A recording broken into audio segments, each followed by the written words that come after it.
सोमवारपर्यंत मागण्या मान्य केल्या नाही तर लालपरीचा चक्का जाम होणार, कृती समितीचा इशारा। नंदुरबारच्या एसटी कर्मचाऱ्यांनी राज्य शासनाच्या विरोधात आपल्या न्याय हक्काच्या मागण्यांसाठी आंदोलन केलंय। 12 वर्षापासून वेतन आणि भत्त्यांची फरक मिळालेली नाही, त्यामुळे राज्यातील कृती समितीच्या वतीने आंदोलन केलं जात आहे। 17 संघटना एकवटल्या, एसटी कर्मचाऱ्यांच्या शासनाविरोधात एल्गार। महाराष्ट्राची जीवनवाहिनी म्हणून ओळखल्या जाणाऱ्या लालपरीचा चक्का पुन्हा जाम होण्याची शक्यता निर्माण झाली आहे।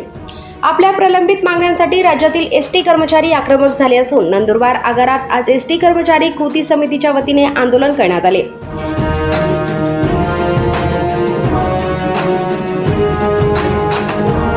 गेल्या 12 वर्षापासून विविध न्याय हक्काच्या मागण्यांसाठी कर्मचारी लढा देत असल्याचा आरोप आंदोलकांनी केला आहे।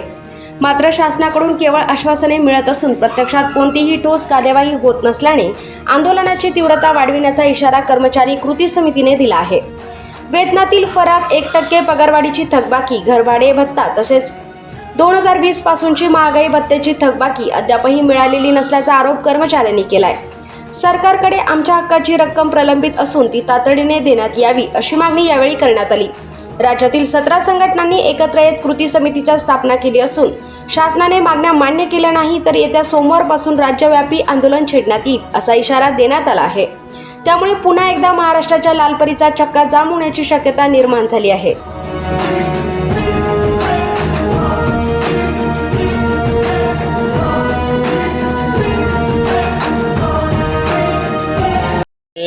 संजय मोरे, वाहक, नंदुरबार आगार आणि संपूर्ण महाराष्ट्रात जवळपास एसटीतल्या 16 ते 17 संघटना मिळून संयुक्त कृती समिती स्थापन केलेली आहे। आणि त्या कृती समितीच्या माध्यमातून या ठिकाणी आमच्या अशा मागण्या आहेत की मागे जी 6500 ची पगारवाढ झाली होती तिचा तब्बल 4 वर्षापासूनचा फरक, रेट ऑफ इन्क्रीमेंटचा 1% फरक आणि घरभाड्याचा जो 10, 20, 30 आधी होतं ते आम्हाला 8, 16 आणि 24 प्रमाणे मिळत होतं।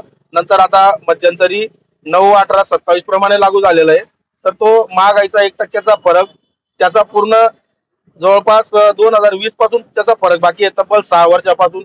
एवढे सर्व फरक आम्ही सरकारकडून मागणं वेगळं काही मागत नाहीये। आमचं जे सरकारकडे घेणं बाकी आहे तेवढं सरकारने आम्हाला द्यावं। आणि या ठिकाणी असं होत आहे की प्रत्येक वेळी जर तुम्हाला कुठलं मागणं घ्यायचं असेल, आम्ही नवीन तर काही मागत नाही, नवीन पगारवाढ मागत नाही। पगारवाढ एकनाथ शिंदे साहेबांनी ज्यावेळी 6500 ची पगारवाढ दिली होती त्याच्यातला पण सुरुवातीला त्यांनी एकतर्फी पगारवाढ जी दिली होती त्याच्यात 2500, 4000 आणि 5000 अशा पद्धतीने पगारवाढ झाली होती। मग त्याचा जो फरक आमचा राहिलेला आहे 6500 मधून, तर तो फरक आम्हाला मिळावा, एक रकमी मिळावा अशी संघटना पूर्ण संयुक्त कृती समितीची आग्रही मागणी आहे। पण प्रत्येक वेळी काही मागताना आम्हाला आंदोलनात्मक पवित्रा घ्यावा लागतो आणि सहज एसटीचे अधिकारी म्हणा किंवा राज्य शासन म्हणा, एसटीकडे पैसा नाही किंवा एसटीची आर्थिक परिस्थिती हालाकीची आहे या पद्धतीचं कारण सांगून आम्हाला डावललं जातंय।